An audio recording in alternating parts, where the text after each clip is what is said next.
Welcome to The Wheelchair Activist, a podcast hosted by me, Emma Vogelman, and every month I interview amazing members and allies of the disabled community who are quite literally changing the world. Hey everyone, welcome back to season 4 of the Wheelchair Activist podcast.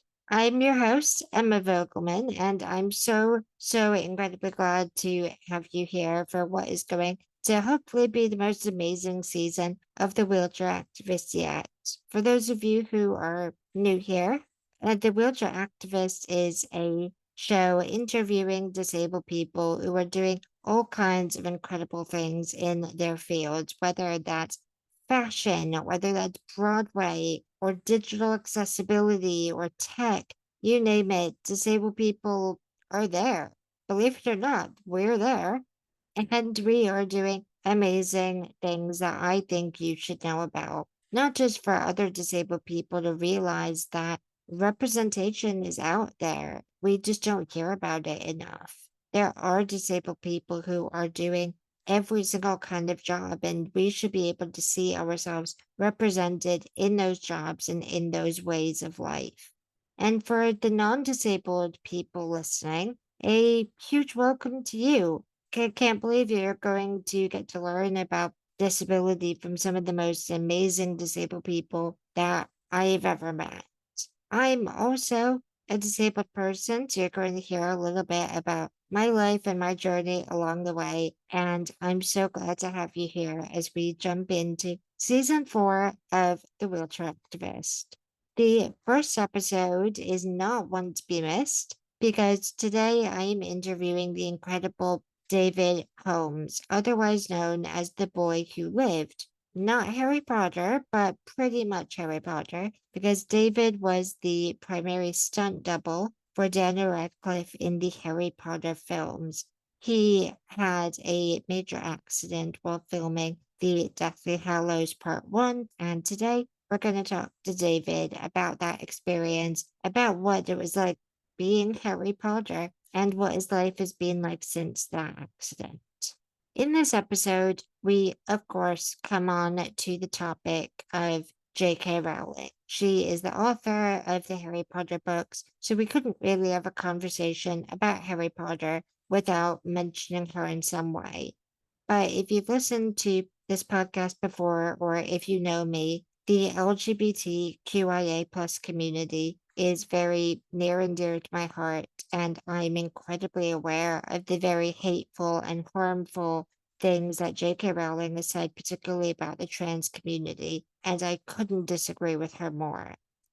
But no matter what your view is on that conversation, I very much hope that your views align with mine. This episode, I'm just going to ask you to focus on David's story and on David's words. That means that this isn't the episode for you. I completely understand. I really hope that you will join me for another episode or have a look back at the past 3 seasons of this podcast to find some incredible conversations about disabled people smashing barriers and changing the world in their own way. David, thank you so much for joining me on this new episode of The Wheelchair Activist. As I mentioned to you, this is the first episode of season 4, and I could not be more excited to talk to you today. Could you please tell our wonderful listeners a little bit about who you are if they don't know already?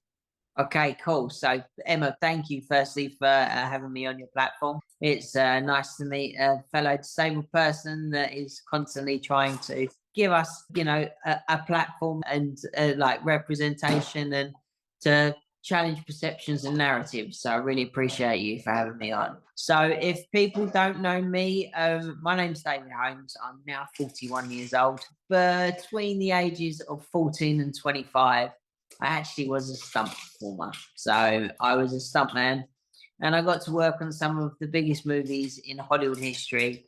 My first movie was Lost in Space when I was 14 years old, and that film came out in 1998.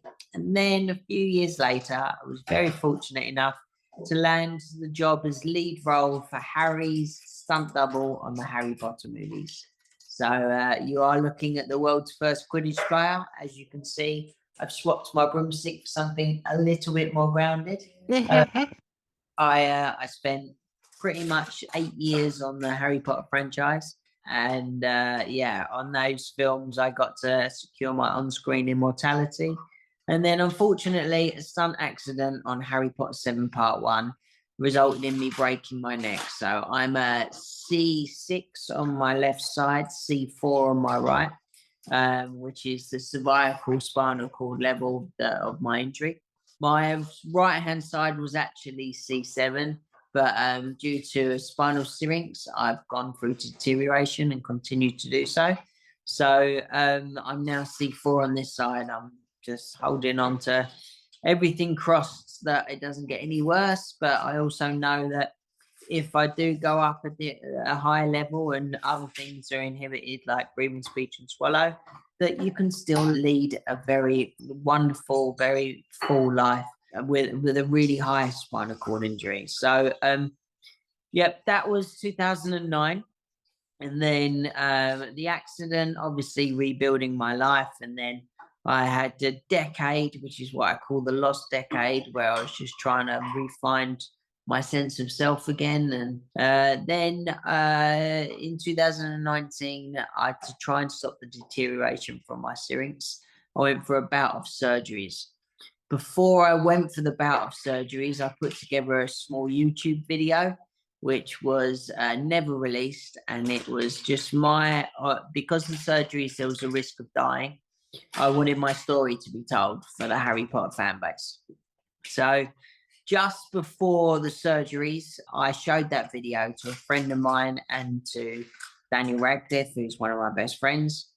And they said, no, we should really tell your story if you're willing to let us tell your story. So I was like, oh, I've got these surgeries coming up. So I tell you what, let's just do an interview before your surgeries so you can get it down.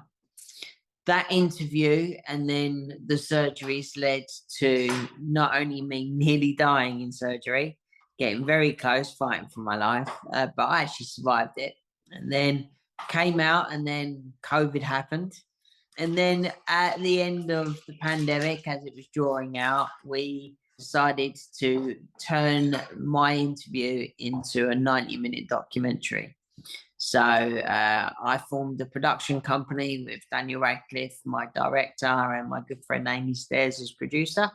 And the four of us made David Holmes, The Boy Who Lived, which was then joined with Lightbox, another production company. And then it was picked up by HBO. And now a documentary about my life is currently being streamed on HBO Max in America, on Sky TV in UK and in Europe, and on all other platforms all around the world.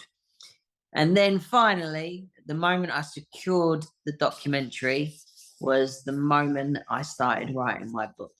And this November, I released my book, David Holmes, The Boy Who Lived, When Magic and Reality Collide. And on the 30th of January, my audiobook released on worldwide release, and I recorded it myself. So, yeah, it's been a busy few years.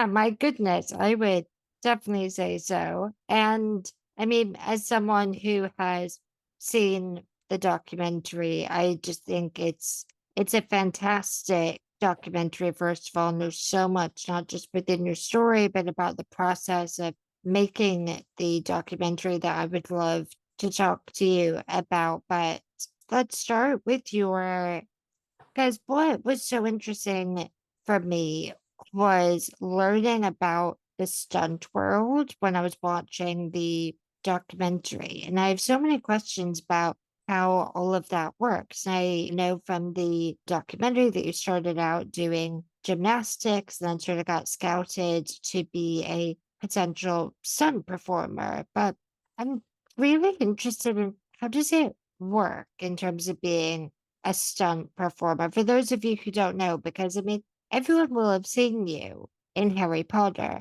but none of us will think that we've seen you, no matter how many times that we've watched the film. So how Yeah. does that work? So obviously, when you've got an actor that's assigned to a multi-billion-dollar film, you can't risk injuring them. So some films involve action sequences. So it's our job as stunt performers to don the costumes and sometimes wear the wigs and sometimes have your face slightly altered with makeup or prosthetics, or visual effects overlay their face on your face, and it's our job to put our bodies on the line for the sake of storytelling. So we do the scary stuff that the insurance companies won't let the actors do, Mm. and we are very much the replaceable ones that the actors are not. So yeah, it's a great job. I miss it every day. I mean, to be honest, when I was watching, like I said, watching the documentary, I did at various points just say to the person I was watching it with, my God, he really does look like Daniel Radcliffe. And I don't know if that was, like you said, the makeup or wigs or, whatever it was, but when there were various scenes, I think it was during the dragon chase scene in Goblet of Fire, where it was sort of your take side by side with Daniel Radcliffe's. And it was, I mean, you're splitting hairs really to find the Yeah, difference I here. mean, hairs is the right definition because that was the year of the bad hair, Goblet of Fire. Um, Oh, no, I fell in love with Daniel Radcliffe with that haircut. you like Please don't the tell him English, that. yeah, the English Hugh Grant look, that is. So yeah, I was lucky. I was a very small man. I am a very small man, so it played in really well. I don't know if you know, but I wasn't just stunt double for Daniel in the Harry Potter films. I did stunts for Harry, Ron, Hermione, Malfoy, Neville. So if you watch the first Harry Potter film, it's actually me sitting on the back of the chess piece as Ron gets blasted off, sacrifices himself. Oh my The first gosh. time you see me in Harry Potter is actually me lying on the floor of the bathroom as the troll smashes through the bathroom stalls, and all the bathroom stalls are exploding around me. So I'm like, where's Wally in Harry Potter? I'm Oh, the only person that's probably worn a cloak from every of one of the Hogwarts houses on camera. So yeah, uh, which, as a major Harry Potter fan, I did want to ask you, because of course you said you're the first Quidditch player. And I had written down this in my notes while I was watching it to ask you, but then at the end of your documentary, you and Daniel Radcliffe go to sort of a store hangar type thing with all of yeah, the costumes, and you're sort of reminiscing about the different memorabilia that's there. And I think it was Daniel Radcliffe pulls out a Slytherin Quidditch costume. And of yeah. course, internally, I'm like, how could he wear a Slytherin costume? But of Yeah, course, so you I would have was played I was a everyone. character. I was a character. I was a Slytherin beta number two on Harry Potter 1, Harry Potter 2, and also a Gryffindor player or a Slytherin, one of the two, on Harry Potter 6, I think. So yeah, I played my own character part as a Quidditch player. Some of my friends were actually cast as Quidditch players as well. A good friend of mine was the original Cedric Diggory, and then he was recast by Robert Pattinson, much to his disappointment. So yeah, like I say, being the world's first Quidditch player, my first day's work on Harry Potter was discovering how we was going to film Quidditch.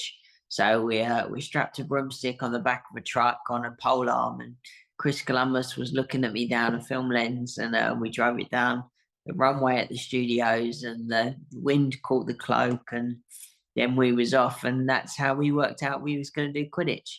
Then all we did is we moved that inside the studio and got big wind machines, and then stuck the kids on pole arms, and that's how Quidditch was made. I mean, turns out that's much more endurable than jumping out of aeroplanes with a broomstick between your legs.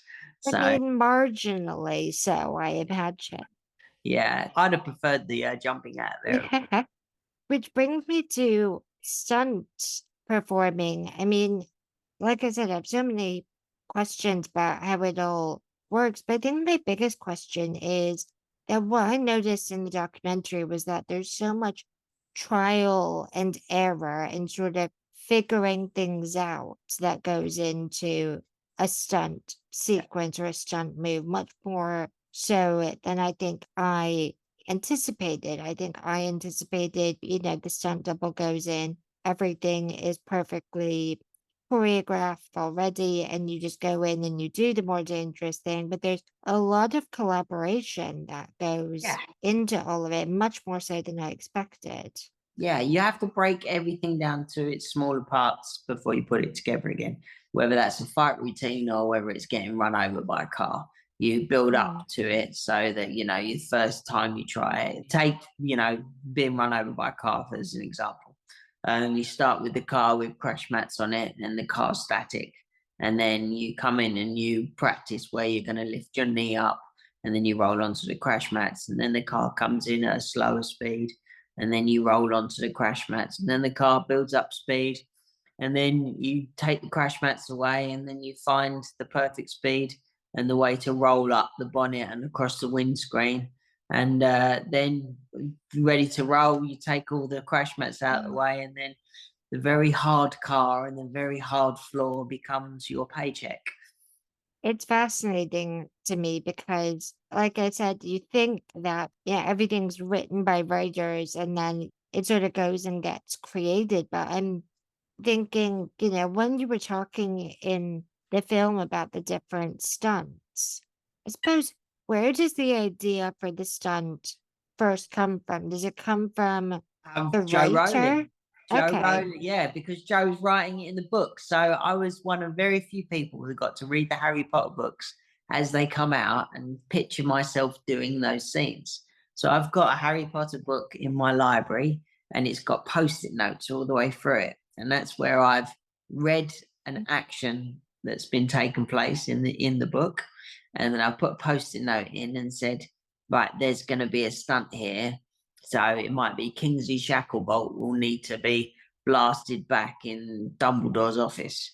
So that will require a stunt double for Shacklebolt. It will require a wire to be pulling the stunt double back.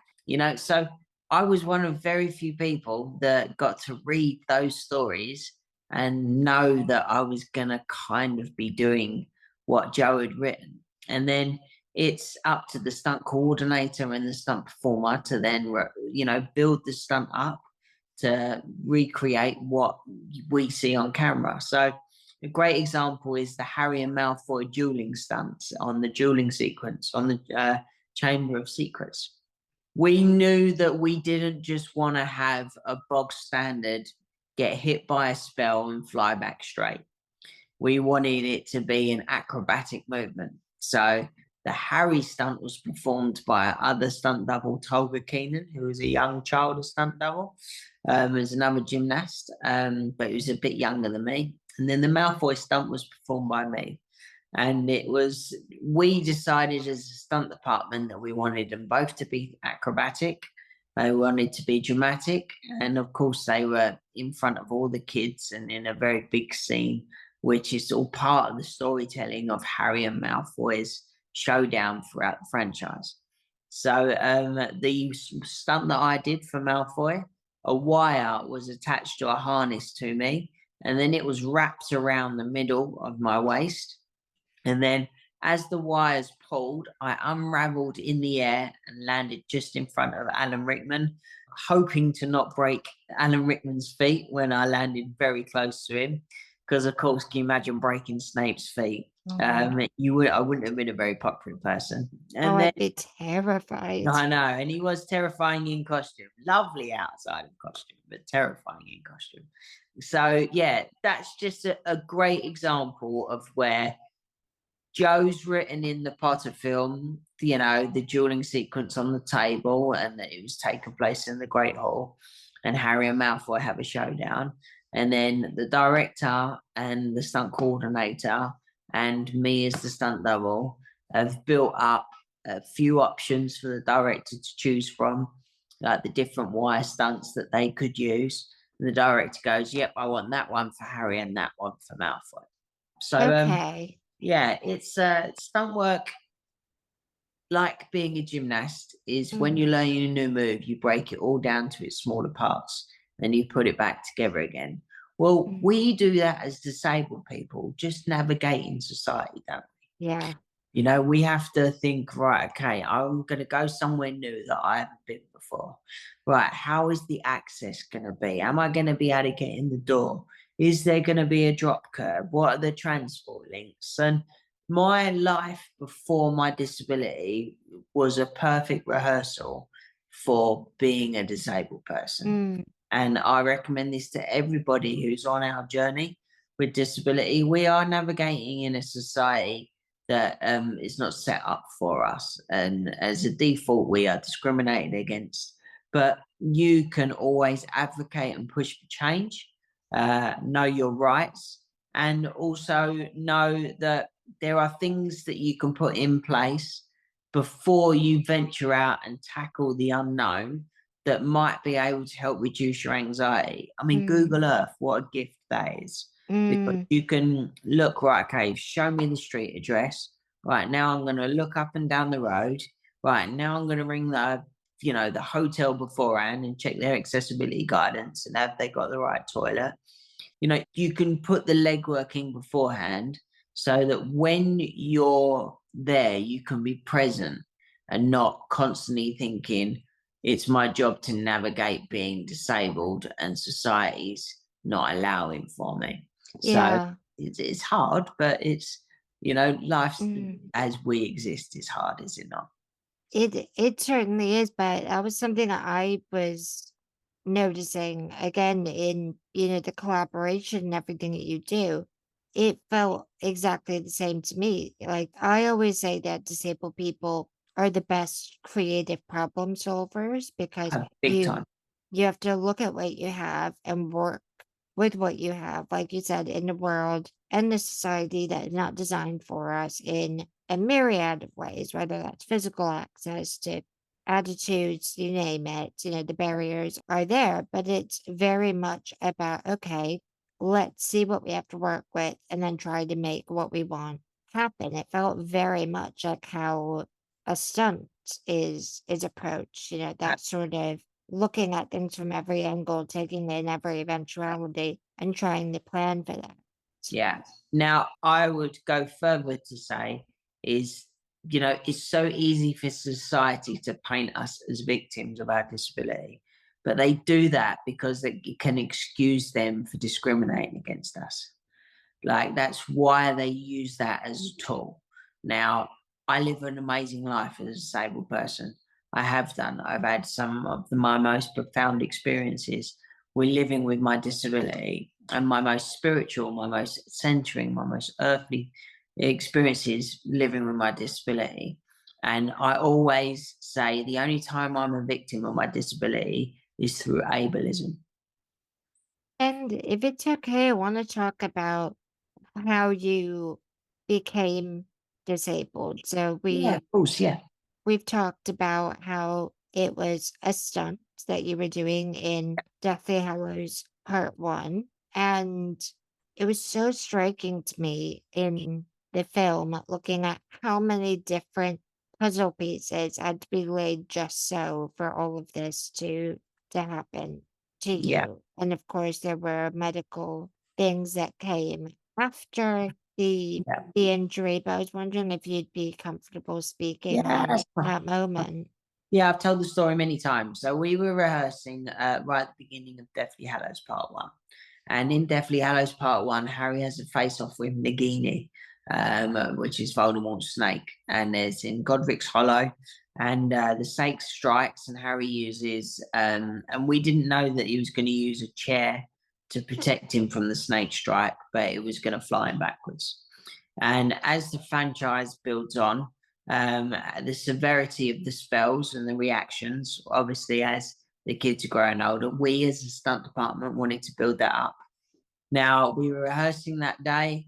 The day before, I'd done a stunt rehearsal on the same spot, but from a longer distance. But it was decided that we should shorten the distance and then increase the severity of Harry being taken off from the floor. So a weight bag was dropped, and as a weight bag drops, it's run through a series of pulleys and attached to a wire behind me. Because we'd shortened the distance, and because the weight bag was suggested to drop into a slack line, it didn't allow for my rotation for me to go flat onto my back into the wall of crash mats. So I went into the wall of crash mats at a high velocity, neck first, like a dart, my chest folded into my nose, and my C6, C7 vertebrae separated in a full dislocation. So I landed fully out of breath, and I'd broken enough bones in other stunt accidents and gymnastics accidents to know what a broken neck was like, and I knew I'd break my neck there and then. So then it was rushed to hospital, and then rushed to another hospital, a fixation surgery, and then life as I knew it was changed forever, and a new life had begun. And in life, you're going to hit walls, and I hit a wall very hard, very fast, and it broke my neck. But I decided to just go round that wall instead of trying to climb over it or trying to end it there and let that wall defeat me. I just decided to, and that's where I'm lucky with my own sense of resilience, and I never ever gave up. I still will not give up. So yeah, that was that day in 2009 in January, and he's 6 months in hospital and rebuilding, and then complications that have come due to a spinal syrinx, and then some more surgeries in 2019. But I sit here in front of you today, proud as a disabled man, proud that I belong to our community, proud that I've been able to retain my sense of self despite all the challenges that I live with. Someone asked me the other day when I was doing a public speaking gig, what are you most proud of? And I said that it didn't change me, didn't change who I am. I don't hate the world. I don't despise others. I don't, look at other people and go, oh, look at what you've got. Or, if I had your legs, I'd be this, that, and the other. I just sit here and I think, this is the cards I've been dealt, and Mm. I did a job with known risks, and I've known plenty of people who've got their disabilities for horrendous circumstances, whether that was terrorist attacks or hate crimes or domestic abuse. And I was a stuntman. I did a risky job, and I choose to own that. So yeah, in life you have to sit with your decisions, your good ones and your bad ones. And I Mm. choose to. We can't run away from our bad decisions or our bad days, um, Yeah. and we're forced to sit with them. So I've learned that if something's bothering me, I deal with it very quickly. And I know that this word is taboo in the disabled community, but I mean, people must call you inspirational all the Oh, if time. I had And a pound note for every time someone oh, called me I that, know you'd I'd be a be it. rich person. Yeah. You definitely would. But I think what's so important though about that is that you, I mean, again, watching the footage of you in hospital and everything, just this positivity that you've never lost. And I think it is remarkable because, I myself was born with my disability, but also in 2009, I got extremely ill and spent a long stint in hospital. And that made me lose a lot of abilities that I did have before. So I don't speak from this point of, not on some level understanding how difficult it is to maintain that Yeah. optimism and to not be bitter and to not be angry at least some of the time. And I'm sure, we all get days where we're angry or pissed Oh, off and all of that, but just what I thought was so interesting in your story was that it didn't come through at all, and there was no blame. It wasn't, "How no. much can I sue Warner Brothers for?" Or No, no, no. Hate and blame. The person you hurt the most is yourself. Harry Potter means a lot to a lot of people, yourself included. It's a safe space. It helps you get through some tough times, and it helped a generation of kids to read and rediscover their love of storytelling through the medium of film. And why did I want to sully that? I've never wanted to sully that. The spirit of Harry lives in me and will always live in me, because I find loads of comfort that my contribution to those films are making people feel safe and warm and happy and escape the reality of their tough times. Like right now, there are kids watching Harry Potter on phones in war zones all around the world, and it's making them just get out of their, escape their reality. And what a gift to be able to be involved in that. So sullying that by blame and hate, and my accident wasn't my fault, but prosecuting the people that were at fault, or pushing for a public, like, flogging of whatever, the corporation or the individuals, it would have not led to anything productive. So I decided to own what I can own, control what I can control, and let go of the things that I cannot. And I'm not. I was born in like a Christian household. My dad's a deacon, but I don't really like the institution of the church and what it stands for. Just organized religion can be used as a weapon as much Mm. as a gift for good. But there's a prayer, and it says, "God grant me the serenity to control the things within my control and let go of the things that fall outside it." And that for me is like a mantra. And another mantra come from a superhero that I consider an absolute legend, which is Michael J. Fox. And he said, Yes. with gratitude, optimism is sustainable. So every day I try and practice gratitude. I'm grateful to be talking to you. I'm grateful for seeing the last light of the sun leaving the sky, knowing that the sun's now coming back and we've gone through the shortest day of the year. And I'm grateful to be alive today. And if you can practice gratitude every day, then you can sustain being optimistic. I mean, there's so much in what you just said, but when you were talking about what Harry Potter means to people, I mean that like I feel myself nearly like getting emotional over it because you're absolutely right. It is this magical, for lack of a better word, thing that I grew up with. They were the first books that I read. And, I remember my parents reading the first couple to me. Then when I got old enough, I was able to read them myself. And a story that I think you'll appreciate. I feel like you'll appreciate this, but when Deathly Hallows came out, the book. My mother is from the UK, my dad is from the US. We were living in the US when the books came out, but my mother insisted that we read the UK versions because the words were slightly different.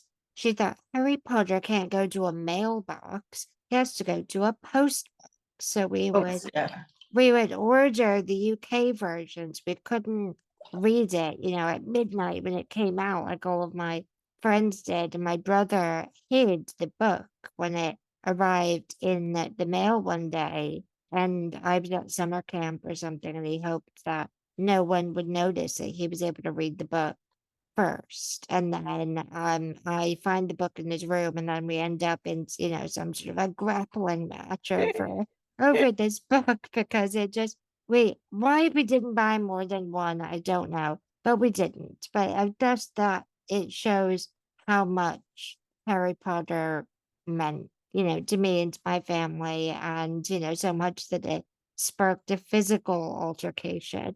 Did. What a gift, though. What a gift. And look what it spurned. Not the capitalist side of the multi-billion-dollar industry, but what it stirred in the imagination of a generation of children, a generation of adults, a generation of like storytellers and story lovers. And it's just a gift to the world. And in life, human beings, one of the purest things we can do is give art and create art.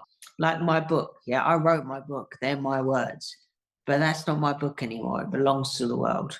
And Jo wrote her book, and it belongs to the world, and it belongs to each individual and what they see in it. So some people, we all fell in love with the character of Harry, but we all fell in love with Ron and Hermione and Neville and even Snape, and we all Mm, saw them all as flawed characters, and we saw ourselves in all different parts of their personalities. yeah, they were real. They weren't just Yeah. characters, they were real to Yeah. us. What a lovely thing. Out of sheer curiosity, who was your favorite character? I was Harry all along simply because I, like in the same way Dan's Harry, And funny He's enough, your boy. Yeah. yeah, funny enough, he's going to be sitting in this kitchen tomorrow, so I'm going to get to see him If tomorrow. I'd known that, David, I would have rescheduled. I know, yeah, but yeah, in the same way, Dan's Harry. Dan's a sponge. He's especially as an 11-year-old boy, he was just engaging, enigmatic, brave, confident, yet not overconfident. He's a good friend, a loyal person. When you're casting children in film, you kind of cast as close to the role as you can, because very few kids come out fully trained actors, right? So obviously Dan, Rupert and Emma were, Harry, Ron and Hermione in their character traits. And I was a brave, small, bullied young man that had a great talent for gymnastics. And Harry was a brave, small, talented young wizard that had a talent for casting spells and was bullied. So like I sort of associated to it. But then as I get older and the more I've learned about all the different houses traits and all the different characters and knowing them all as friends as well, cast and crew, I can honestly say they're all a part of me and I'm all a part of them. And I'm very proud to know Mm. them as the individuals that they are and to be associated with them all. They're all brave enough to stand up for what they believe in. And right now, I know there are opposing views on a certain issue between, like author and cast members and stuff. Now, if only our community had as much discourse as what that issue had, then maybe our lives would be a bit better. Mm. And we need to remind the general public that despite the fact of them trying to ignore it or not, that everyone's going to be part of our club one day or another. Age and time are cruel things, and disability will affect you whether you like it or not in life. Yeah. It Invest in our community today for their better tomorrow. it's the only marginalized community that anyone can join at any moment. And Yeah, I mean, you're a living, breathing example of that being, doing flagpoles in New York one week to, and this is from again from the film, but and then going to this horrific accident not very long after that. I mean, it's two sides of the coin, but I think, disability is so often left aside when it comes to conversations about diversity, inclusion, and yeah, equality. I think, and I don't know if you feel this and whether your perspective on this has changed, but going from someone who is very physically fit and well to then becoming, if I may, severely physically yeah. disabled, I think it's just so, I It's a don't know, big contrast, but yeah, but it's, you know what it is? It's humbling. It's tell me more. humbling. It's humbling in a way that I had everything and I lost it all. I had every gift a human being with physical attributes could want. I didn't just have a body; I had a body that could do more than 99% of the rest of the world. So I really did have everything, and then I lost it all. And it's humbling because when it's all stripped away and taken back, you're left to your core principles. And when you're lying there staring at the ceiling, reevaluating that your life will never be the same again, you go back to your core principles. And my core principles are to be a good person, to try and give, not take from the world, and to find in any way that I can serve. So I serve the disabled community as best I can. I serve the stunt community as best I can. I serve a generation of children that will come up behind me with a disability, and also a generation of children that will come up behind us that are, storytellers or story readers. So I wake up every day trying to be a better version of the man that I went to bed at the night before. And if I Mm. can go back to remembering how humbling that first night after breaking my neck was, but I always keep that in my mind. then I'm humbled to know that there's always work to do. And now that your book is out, the film is out, what is it that you're next focusing Right, on? Like, what children's is book. really? Yeah, I Okay. am about Can a you tell me about that? Yes, of course I can. So it's about a young child that's given the gift of flight for a magical encounter over one summer. And that gift of flight translates into aerial awareness, and that child becomes a very good gymnast and trampolinist. And then one day gets an opportunity to go in for a stunt tryout on a film. And then each different book is going to be a different film genre about a teenage stunt performer. So if it's a horror film, he works in a horror in a haunted house. If it's a sci-fi film, he goes to astronaut school, and so on and so forth. And obviously, the first film is about being a stunt double to a boy wizard. So I'm 40,000 words in, and I want to deliver 120,000 words, and then Wow. strip it down to 75,000 words, and then my first book will be as big as the first Harry Potter. I mean, if you need an editor or someone to give notes, I'm more than available. Thank you very much. I think that's incredible, though, and one of the first things that came to mind is that I can just imagine you, when you're writing next one about a different type of film, sort of texting the cast of Harry Potter and being like, right, after you did Harry Potter, you went and you did, I don't know, for Daniel Radcliffe, I'm thinking Woman in Black. Tell me about that type of, filming experience and Yeah. things like that, and just I've how got valuable that is.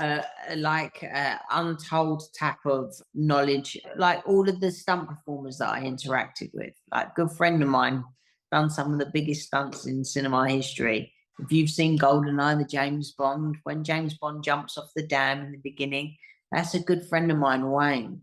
So my teenage stunt double can be like have Wayne come into work and he can pick his brains about that stunt, and then he can go home and watch that stunt with his parents. And so I'm threading all of the stunt lore that I know that are friends of mine, that I'm very lucky to call friends, into these books. So there's a whole world Mm, that's untapped and unrecognized in Hollywood. We don't get Oscars or any sort of BAFTAs or anything like that, but I know their stories. I know what they went through. I know the risks they took for the sake of mm. storytelling, and I also know the consequences when they go wrong. So I'd like to tell that story, inspire a generation, and keep pushing to inspire other people to think that maybe a job in the creative industry is possible. That's so incredibly interesting, Yeah. and it's I- such a beautiful way to, like, pay homage to, the film industry, but the stunt industry yeah. as well, and I can just imagine it being for the kids that are, you when you were a kid, not really knowing that this is a real job, just sort of flinging yourself around a room into crash mats and Yeah. stuff. It sounds like, I mean, I wrote down in my notes, like, what a little boy, like, stereotypical little boy thing to do. I just want to run around and, like, jump off of stuff. I mean, to make that into a career that then you loved so much is just such an amazing Yeah. thing. It's, Very, very lucky. I mean, I'm unlucky, but I'm lucky, and that yeah, that's life. In life, we all put up our own boundaries. We all put up our own walls. We all confine ourselves to our own limitations, mm, and I don't do that. I never have done. yeah. And my body limits me, and someone might look at me and think that this is, life's limiting, or I can't do that. And I'm always like, just watch. Yeah, you're also Harry fucking Potter, for lack of a better expression. Oh, thank Like, you very much.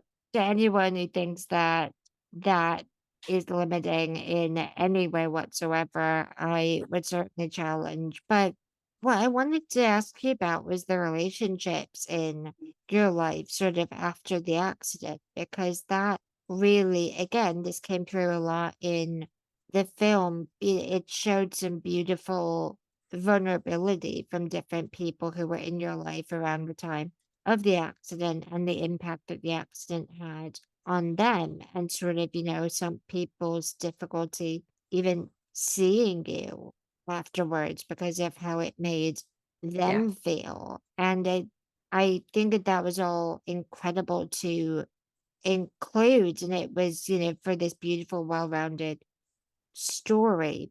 But I couldn't help sort of feeling this defense towards you and sort of that it sounds really callous, and I don't want it to, but it's not your problem how other people emotionally process Yeah, what but you know happened what's to you. worse than breaking your neck is seeing your pain in your loved one's eyes. That's worse. Yeah, Always, always, always, always. So that's where it was my job to be strong, to hold it together, to try and remind people that all right, my life's different, but I'm still alive. I'm still here. this is very true.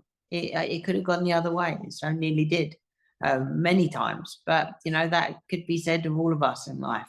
A loved one of your life can walk out the Mm, door and never come back. And that's why it's important to not sweat the mm, small stuff. And, and even with the big stuff, try and not let it eat you up inside and just to let go because change is a constant in life. I'm going through it with losing my function on this side more and more every day. So yeah, I'm constantly having to adapt my care routine, my quality of life, the way I sleep, the way I do physio, you name it. I'm constantly having to adapt. But because of that constant change, it's a constant test. yeah, And then I sort of yield to the fact that life is a constant test. How you rise to it and how you fall to it is all part of the wavelength of life. Now I have extreme highs and extreme lows. Not many people can say tomorrow I'm going to have one of the biggest movie stars on the planet sit in his kitchen. But then also, like a week ago, I was stuck in bed for 12 yeah. hours because I had a mark of a pressure sore on my bum. Hmm. So what did I do in those 12 hours? I put on Lord of the Rings, which is my Harry Potter, and I Huh? escaped to Middle Earth and I got through it. And then I was like, okay, that's the day done. Tomorrow, the mark on my bum will be done and I'll be able to get up and I'll be able to see the fading light of the sun in the sky. We need to hang out if you like Harry Potter and Lord of the Rings, and we can just watch movie marathons. I And know, no, yeah. I, Do you want to I know a cool fact? Is I actually doubled Elijah Wood on a film called Green Street on a day. really, So I've actually doubled Harry Potter and Frodo. So one of, if not the only, probably one of two people that have done that in the world. So wow. yeah, yeah. I mean, it's beyond incredible, and I feel like my full nerd personality is about to emerge with all of that. But I think it's so profound though what you said about, how it's more difficult to see the person that you love in pain. I think that that is so true. And I think that that's a very important thing to remember. What I found so great about watching the relationships that you had is how many people, I think it was particularly a friend of yours and your mom talking about, how it's so assumed. Again, we're talking about society and assumptions and everything that a young man isn't going to more or less devote his life to his newly disabled best friend and provide all of this personal care that was never needed. I don't want to never question it, but just how automatic it felt to your friends that, this is what he needs, this is what I'm going to do. It's the exact same as, if we were hanging out together doing something else. This is just our new phase of the In relationship. my life, yeah. I'm very fortunate to have Tommy in my life. He's one of my best friends to work with me. Very fortunate to have Dan in my life for me and to have Chris Columbus and to have a dedicated care team. But I'm also privileged to be able to offer them the work and not be stuck with the bounds, of government help for care and the limitations on the finances and all of those things. And I recognize my privilege as a disabled person. Look at the house that I'm sitting in, you know. I'm It really is rather beautiful for people who are only listening. You yeah, should really go over to YouTube. There's so many plants. I have so yeah. many questions about how they're all I live in still a jungle. alive. House plants make me happy. How do Because you keep them all alive? I have my house is the front of the house is east and the south is west, so Oh, they get a lot of light in the evening. So sitting here looking at my bonsai yeah, tree, just like, please don't die. I know, yeah, and I built this house myself. So in hospital, it's like a TV program where people do renovations and they build their dream home. Well, I knew that there might be an opportunity for me to be able to do this. So every night in hospital, I was like, how do I want to live? I want to live as independently as physically possible. So in this Yeah, house, the whole place is full of technology, and I built this. This is 12 years old. This house now. And in this house is technology that I can, with my voice, turn all the lights on and off, open the doors, operate every TV, turn the music on and off. And I did that before that's off the shelf. I did this 13 mm, years ago. And for 12 years now, I've lived in this space and I still would love living in this space. Because the most disabling thing about being a wheelchair user is the environment you interact with. And in this yeah, environment, I am not disabled. In fact, I'm more able than most able bodied people because I know how to yeah. use the tech. I So, mean, again, I'm sure that you're familiar with the social model of disability, but that is the social model at work. You remove the barriers and therefore disability more or less disappears because yeah. there is nothing preventing you. And I wanted to ask you what your experience or knowledge of disability was prior to the None accident. at all. Tell a lie. No, I did interact with some disabled children when I was in my gymnastics club. Helped take some of the classes. I used to work at a soft play centre where there was kids across the range of disability would come in and use the soft play centre. So I had a little bit of knowledge. Obviously, my physical knowledge, like being a competitive gymnast, I was like physiotherapy level of smart. Blessing and a curse, obviously, because it means I'm more acutely aware of all the bodily issues when it comes to muscular atrophy and all of those things. But that was a blessing for when I was in hospital. It's a curse because of me feeling my body so much. So yeah, with regards to the full impact of disability, I'd be lying if I said I was fully aware. And like everything, it's learn the hard way, right? And society Yeah, teaches us to learn the hard way. We are part of a community that are unique. I always, it's at the beginning of my book. I really hope you get to read it, but it just says, to all the children and disabled adults out there, never let society tell you you're less than. You'll always be more. And yeah, I truly, truly believe that. We are more than because every day we conquer more barriers just getting out of bed than what most people could even contemplate. So, yeah, and be proud of that. Be proud of it. yeah, And then you've like burst your chest out with pride because of just, that is your conviction. I yeah. survived this today. That is your conviction. I don't know if this resonates with you, but I mean, to me, and it's something that I've thought about a lot in terms of achievements and disability and sort Yeah. of the achievements, like you said, there is an achievement in getting out of bed when there are, physical barriers, there are physical limitations, and Yeah. all of that. There is an accomplishment in actually getting to a workplace Yeah. if you're, transport, what have you. But I find that, I don't know, it's difficult, I think, for some disabled people to view that as an achievement because it is just part of everyday life, even though, like you said, there is effort, there is payoff in that. Yeah. I think people struggle to see Yeah, that, whereas but I that think, comes yeah, with how you're set up as an individual. Like mm, that comes with how you're set up with, like, if you were raised with love, you've got the capacity to love. mm, But if you were raised without love, you don't. You know what I mean by that? Like, some people would say that a child with a severe disability passes away and the parents are better off. Like, that's an awful thing to say, but because they don't value a disabled life properly, because they haven't got the capacity or been loved enough in their own life to be able to love themselves, like with a disability. Now, my parents had the audacity to raise me with love, and because of that, it ekes out of me, it pours out of me. And that's why my friends love me and I love my friends. That's why the community, that's why Harry Potter fans see me in the way, they do, because I've never wanted to sully Harry Potter. And I'm not here for someone's pity. Don't pity me. I pity everybody else, because if you pity me, you don't understand me. Like, the boundaries you're setting in your head for me, that's your problem. And the boundaries I set in my head are limitless.